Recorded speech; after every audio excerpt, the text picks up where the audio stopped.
Previously, Jinwoo asked Kaizul to take him to his sister as fast as possible. The scene shifts to the school, where the shadow orcs were eliminating the monsters. They cleared the room, saving the remaining students in the process. The students couldn't believe that these monsters had actually saved them. Jaina approached one of the orcs, asking if her older brother was there. She began calling out for Jinwoo, but the shadow orc stopped her, pointing toward the door as the sound of approaching footsteps echoed through the room. Meanwhile, in another location, an orc sat on a throne, while one of his subordinates reported to him, "The final restrictions have been lifted, and we can now enter the human world." The monster declared, "I am the chief of the Red Blade tribe, and nothing can stop me now." His subordinate informed him that high orc warriors were assisting the humans.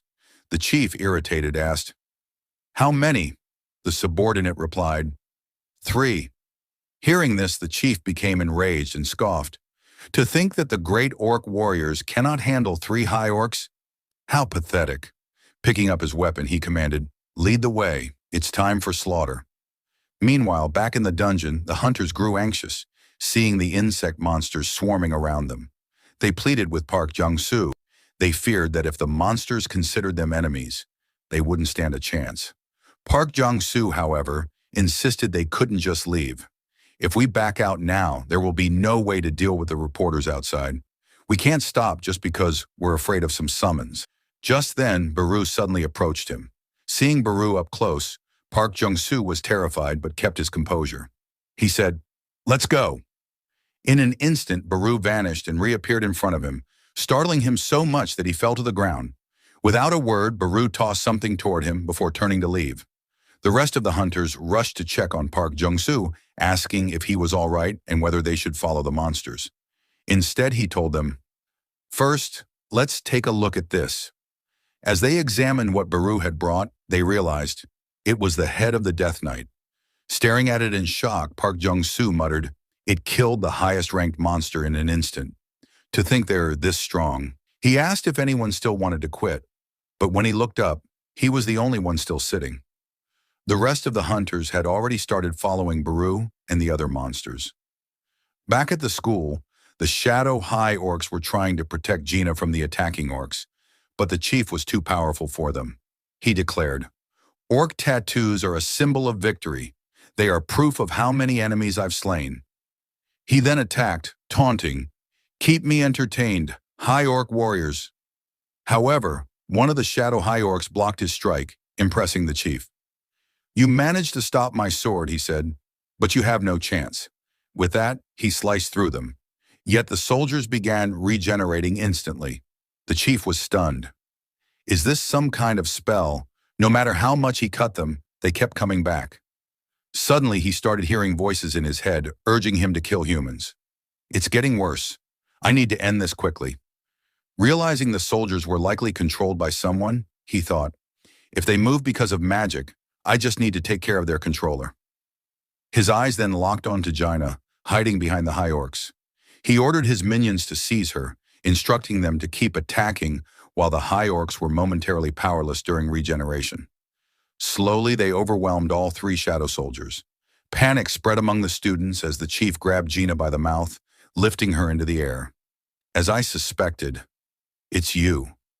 I can sense the magic power." Gina trembled in fear. But just as the chief prepared to finish her, something outside the window caught his attention. He let go of her, his expression twisting into shock. A massive shadow was descending rapidly toward them. Feeling its power, the chief was overwhelmed. Something is coming, something terrifying. He warned his minions to brace for impact, just as Jinwoo crashed into the building, sending the chief flying. Jinwoo gently patted Gina's head. "You're safe now."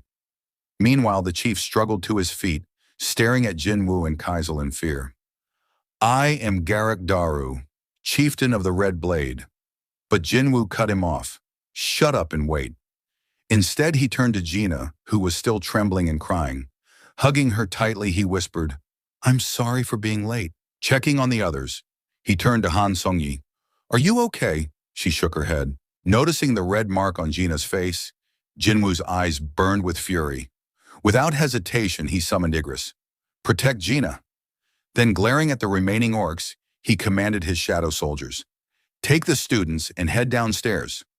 As one orc attempted to flee, Jinwu growled, "I said don't move." Once the students had evacuated, the orc leader confronted him. "So those immortal high orcs were your soldiers. Who are you, and how do you speak our language?" Jinwu, however, was in no mood for conversation. Seeing his rage, the orc warned his minions, "He won't answer. Attack!" The orcs charged.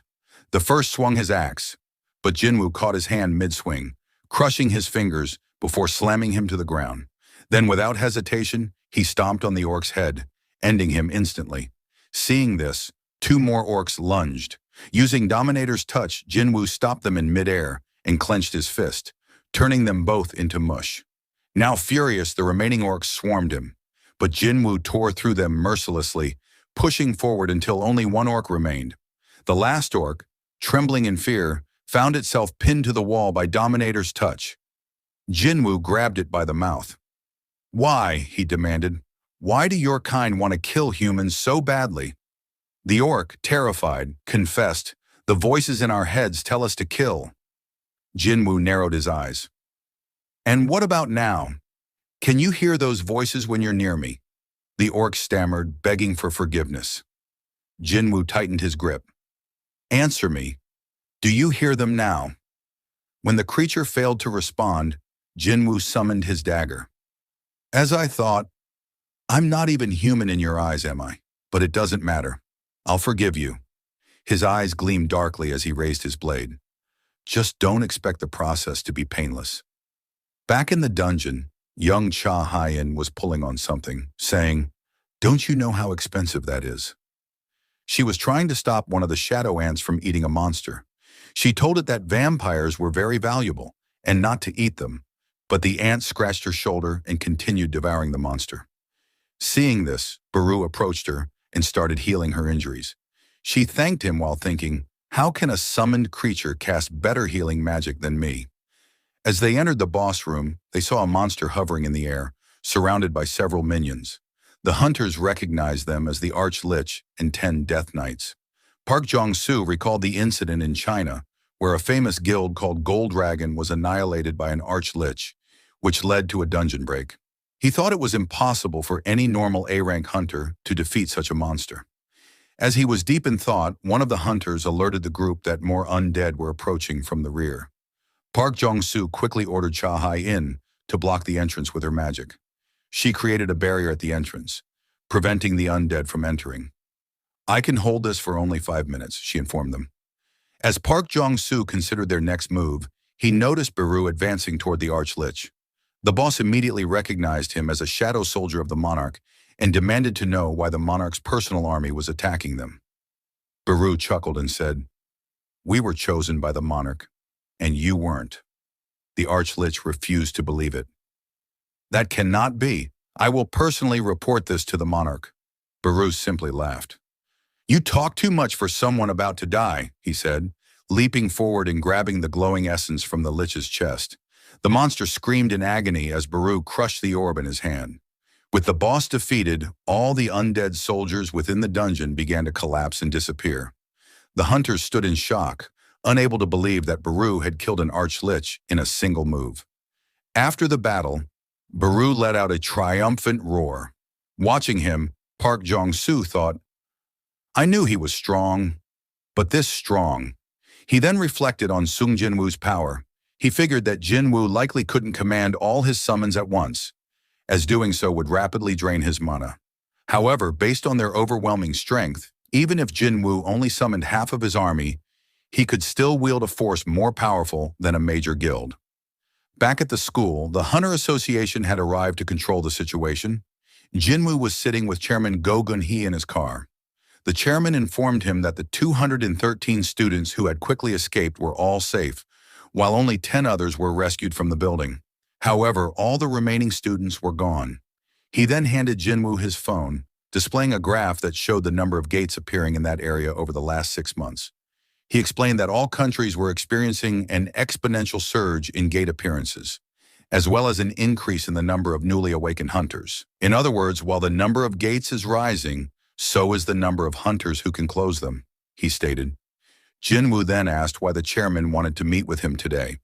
In response, Go Gun-hee handed him a stack of documents, explaining, "People from Japan, the United States, China, Russia, France, the UK, Germany, and even some countries in the Middle East wish to meet with you."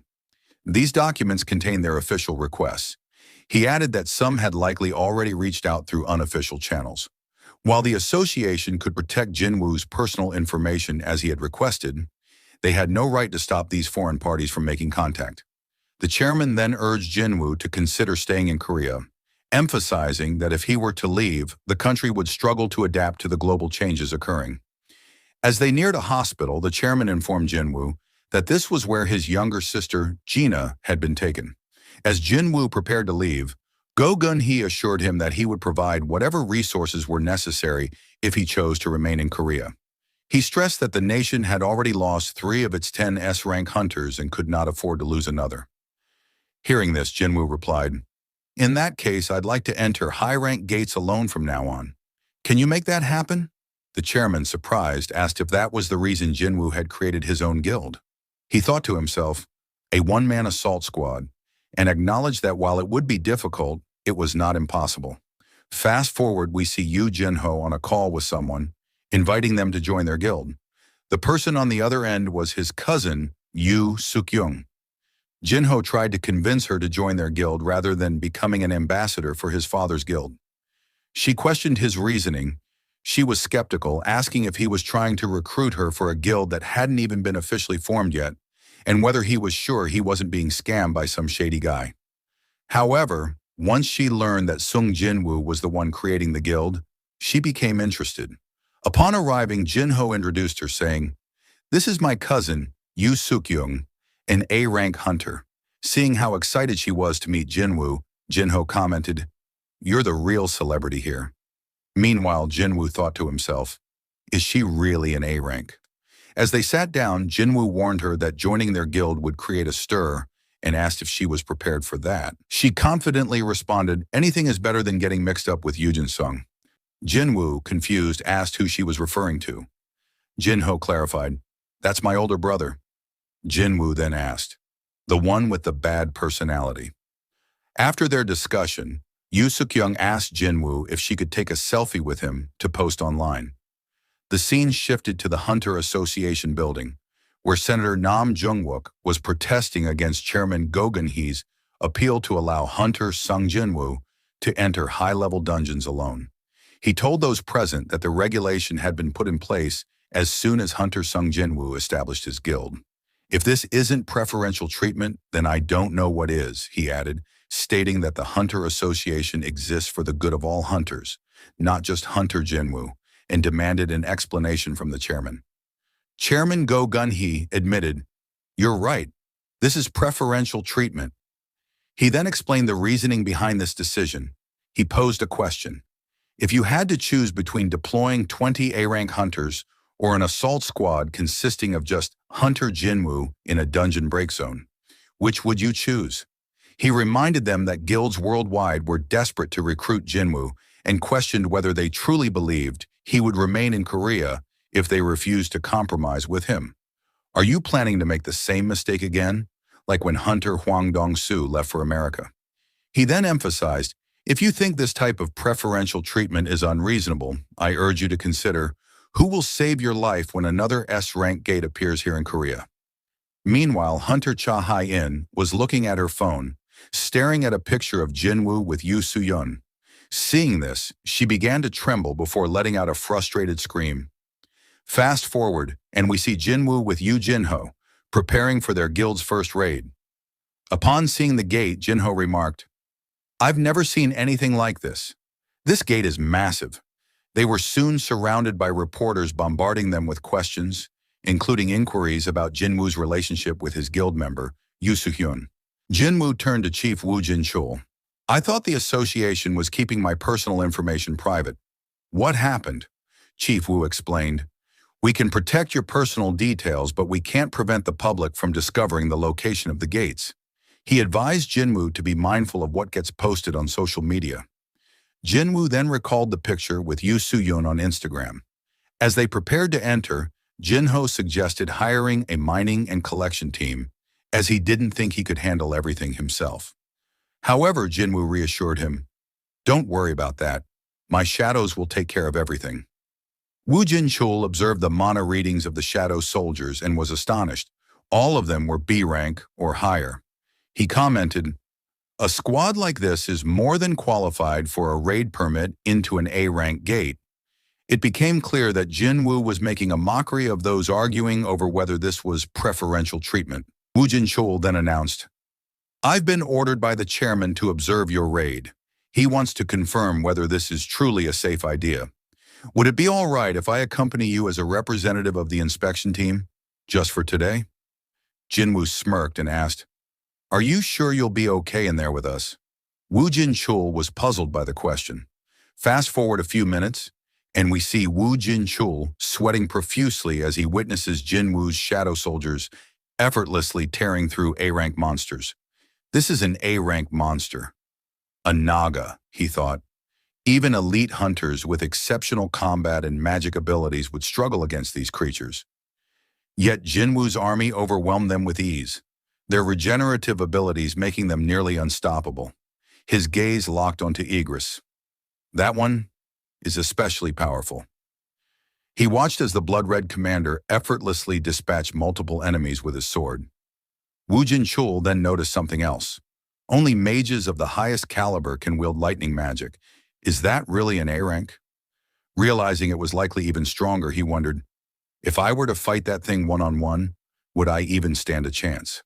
As the battle continued, Wu Jinchul spotted an ant-like shadow munching on a dead monster. Jinwoo swiftly kicked the ant, sending it flying into the ceiling. "I told you not to eat those. Do you have any idea how valuable these corpses are?" He then turned to his lower-ranked soldiers and ordered, "Get back to mining those mana crystals." Seeing him work, Wu thought, he's capable of clearing an A-rank dungeon, retrieving corpses, and mining mana crystals all by himself. This isn't just a one-man assault squad. After all the minions were dead, the boss finally appeared. Seeing the creature, Jinwoo ordered his soldiers, "Those of you who are still working can stay. The rest of you return." Wu asked him, "Why did you have the other soldiers leave? Your summons would have been strong enough to take down the boss themselves." Summoning his daggers, Jinwoo replied, "Relying too much on my shadows makes me lose my touch." He then started running up the monster's body with incredible speed. Before the monster had any chance to defend itself, Jinwoo sliced its face in two with just one swing of his weapon and leaped into the air. Seeing this, Wu was left speechless. In all his years as a hunter, he had never seen anything like it. After the boss was defeated, Jinwoo saw that he had gained a level and that his abilities had been upgraded, including Shadow Exchange. Its cooldown had decreased by 1 hour. Seeing this, Jinwoo thought, "The cooldown goes down by an hour for every level I gain. If I keep leveling up this skill, I'll be able to go wherever I want without worrying about my mom and sister's safety." Meanwhile, Wu was staring at the boss's corpse, thinking, Naga's scales are tough enough to be used as shields or armor, but he sliced through them with just 2 daggers. Jinwoo then used shadow extraction on the defeated boss, and a shadow began to emerge from the corpse. A notification appeared. "You have successfully enhanced the shadow's power. The shadow will start at level 13. Observing the newly formed soldier, Jinwoo thought, it's the same rank as Tusk, but starting at level 13, which means it's as strong as it was when it was alive. But it's much smaller now. Shadows usually stay the same size or grow when I extract them. Even so, it's emitting an enormous amount of mana. I think it's about as strong as Tusk." Another notification prompted him to name his new soldier. He decided to name it Jima. As he finished, the cave began to shake. Seeing this, Jinho told Jinwoo, "We should get going." Looking at the boss's corpse, Jinwoo thought, "What do I do about this?" After a while, Tusk emerged from the gate carrying the boss's dead body on his shoulder. Reporters immediately recognized him as one of Jinwoo's summons and began taking pictures. As the rest of the squad exited the dungeon, Wu appeared completely overwhelmed by everything he had witnessed inside. Later, we see Wu sitting in the chairman's office, reporting everything he had seen in the dungeon. Listening to him, the chairman commented, You've seen many different raids over the years, but hearing your report, I understand why even a veteran like you is overwhelmed. Wu responded, what I witnessed wasn't a raid. It was a massacre. After Hunter Wu left, the chairman pondered everything he had just heard, thinking, hunters from Korea. No, all over the world are about to see the tides turn. The story shifts to Japan, where an unnatural phenomenon is occurring. People are staring at the sky in confusion, unsure of what's happening as they witness a gigantic red gate ominously looming above. Elsewhere, people are discussing the sudden appearance of the red gate and the alarming rise in high-level gates throughout the country. They mention that, due to the current crisis in Japan, all major guilds have been summoned for an emergency meeting to determine their next move. After losing 7 of their S-rank hunters, including Goto Ryuji, during the Jeju Island raid, they no longer have the manpower to respond effectively. As the conversation continues, the remaining S-rank members of the Draw Sword Guild are seen walking toward the conference room. Observing them, some individuals comment on how President Matsumoto of the Japanese Hunters Association is reaching his limit after the loss of Goto Ryuji. They note that since the association once held a monopoly on S-rank hunters, it's satisfying to see them struggle. They speculate that, with the few powerful hunters they have left, the guild might soon lose its position as the top guild in Japan. Sugimoto overhears their remarks, stops, and glares at them with a death stare, causing the men to back off in fear. After they leave, Minoru remarks to Sugimoto that those people weren't nearly as bold before, but now that Mr. Goto is gone, they're starting to act up again. Kane adds that there's a rumor circulating. The Black Tiger Guild and the Snow Cloud Guild are planning to merge, and the combined number of S-rank hunters in those 2 guilds would be 4, the same as theirs. Unfazed, Sugimoto replies that there's no need to worry. Despite having S-rank hunters, those guilds are still weak and lacking in real strength. Inside a government meeting room, a man angrily yells at the officials, demanding answers as to why the Hunters Association hasn't responded to the S-rank gate that appeared in the middle of Tokyo. He asks if they still haven't come up with a plan and expresses fear about the consequences of a dungeon break. Matsumoto Shigeo, chairman of the Japanese Hunters Association, explains that their current S-rank hunters aren't capable of handling an S-rank gate, not unless they enlist the help of national-level hunters. Another official counters, saying that asking such obvious questions is pointless. Everyone saw the terrifying power of the monsters from an S-rank gate during the Jeju Island raid, where they lost most of their top-ranked hunters, including one who was said to be on the verge of becoming a national-level hunter. He warns that attempting to clear another S-rank dungeon without national-level support could lead to similar losses. Someone suggests contacting Thomas Andre, the American national-level hunter, but it's revealed that Japan lacks the funding to hire someone of his caliber. Furthermore, due to the global increase in gates, every country is recruiting mercenary hunters for their own needs, leaving Japan with no external options.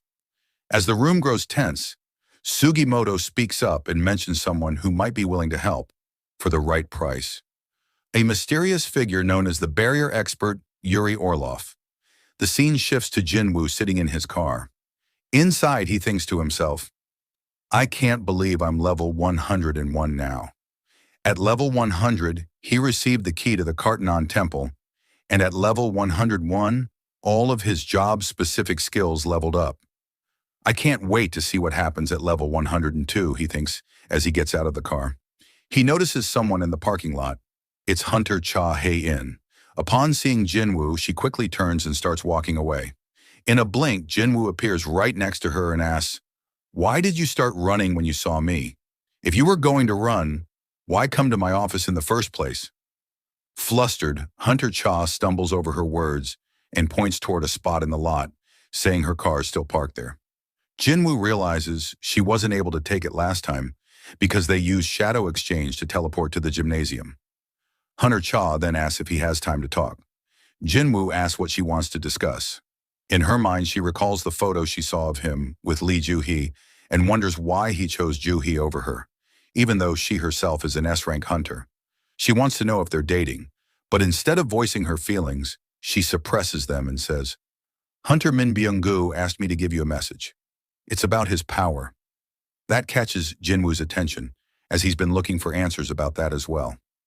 He stops and says, "Let's continue this conversation somewhere private." They arrive at the office and Cha asks why it's so empty. Jinwoo tells her that the Vice Guild Master, Yu Jinho, stayed behind at the dungeon site. Hearing this, Cha blushes, realizing she's alone with Jinwoo. Jinwoo asks how Min Byung-gu was able to leave a message with her. She begins to explain a vision she had while unconscious on Jeju Island. She tells him she was drifting in darkness when a hand reached out and pulled her up. It was Min Byung-gu. He told her that his power was overwhelming and terrifying, something Jinwoo needed to understand. He tried to tell her about Jinwoo's true army, but disappeared before he could say more. We later see Jinwoo sitting inside a dungeon, thinking deeply about what Cha told him. True or not, he thinks, I need to discover the source of my power. That's more important than just getting stronger. Sitting next to him is Jinho, who asks, "Your summons can move on their own, so why do we have to go with them? Why not let them handle it while we relax?" Jinwoo explains he can't always trust those idiots when he's not watching them. Jinho then asks about Jinwoo's sister. Jinwoo says she's doing well after the dungeon break at her school, but doctors recommended she rest, so he stationed his most trustworthy shadows by her side for protection. He decides to check up on her using shadow vision, a skill that lets him see through the eyes of his summons. Viewing through Baru's perspective, he sees Baru lounging and watching TV while Jinna is asleep on the couch. Jinwoo sighs and thinks, I should have known, and wonders, is that really the kind of show Baru likes? Jinwoo decides to check up on the rest of his shadows using shadow vision. First, he sees his mother shopping for groceries. Then he sees Hunter Baek Yoonho and Hunter Choi Jong-in bickering as usual.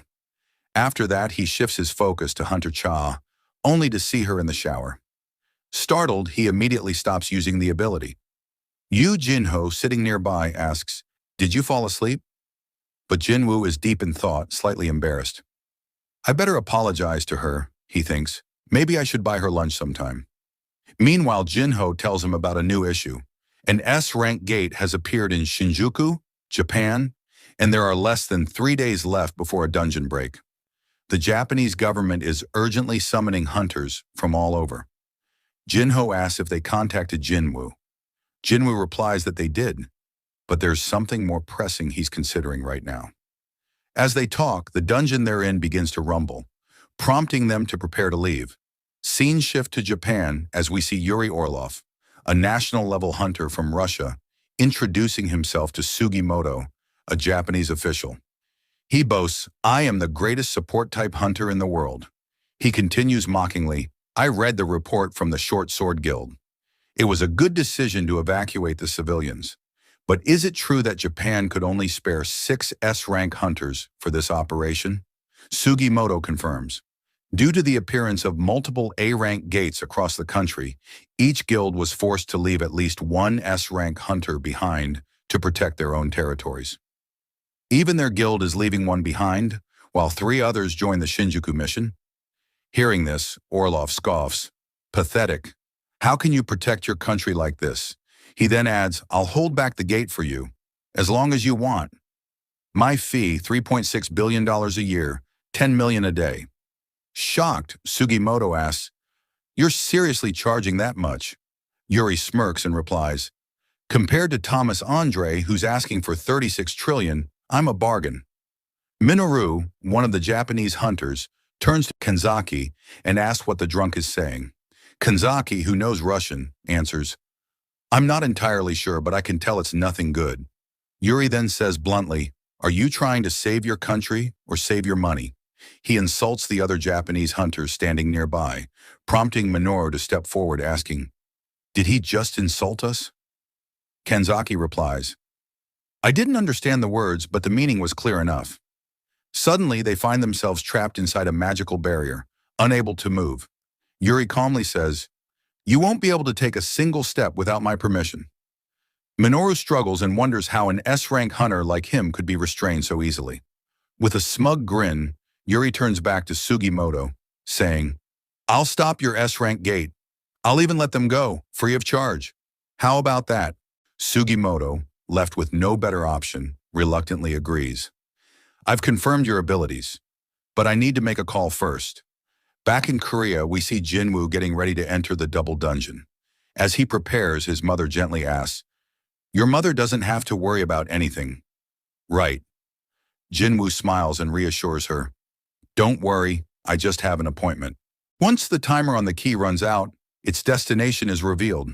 The gate's location? Gina's school. Jinwoo quickly heads there. Upon arrival, he spots several Hunter Association agents standing guard outside the gate. He walks up to them and asks, "How long has this gate been here?" One of the agents replies, "3 days.